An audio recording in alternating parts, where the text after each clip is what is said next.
Next up on our Let Me Fix Your Gym video series, we're talking about knowing your numbers versus changing your numbers. So if you've watched some of my past videos, you know I'm a big proponent of tracking all your numbers, making sure you really understand all the numbers within your business. There's a bunch of different stuff you can track, but some examples of that would be how many leads are we generating each month, how many of those leads are we converting to our trial process. From there, how many of our trials are we converting to our regular memberships? And then on the back end, how many of our members are we retaining? So what's our retention number?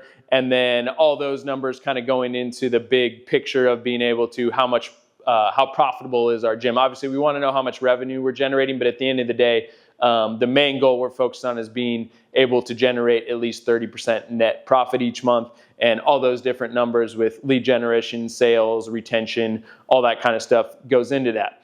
That being said, those are all numbers you should be tracking each month, and I've gone over how to track those and what other numbers you should be tracking in previous videos. But the biggest thing I think that is the take home that a lot of gym owners miss is then as you're tracking those numbers, what are you doing then to actually change those numbers? So I'm a big believer in reacting to those numbers monthly, if not weekly or daily, and being able to kind of take a grand snapshot of those numbers and figure out which ones are going well, which ones are going wrong. And then of the ones that are going wrong, what are we actually doing to change that? So if I have a lead generation problem, what am I doing to generate more leads? If I have a sales problem, what am I doing to fix my sales process or get a different staff member in place that's going to be better at that process or whatever it may be? And then in retention, if I'm constantly having retention struggles each month, what are the actual things I'm putting in place to change that retention number and improve my overall retention? Or let's just say I'm not profitable each month.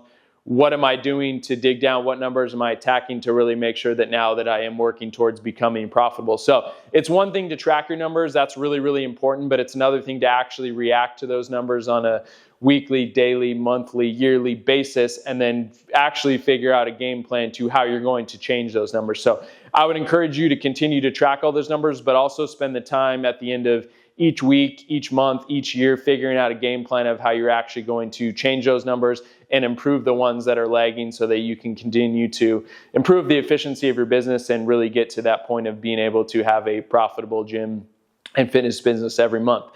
If you have any questions on knowing your numbers or what kind of stuff you should be tracking or how to improve those numbers, I'd love to help. Feel free to reach out to me and connect. I'd love to be able to help you through that process. Thanks.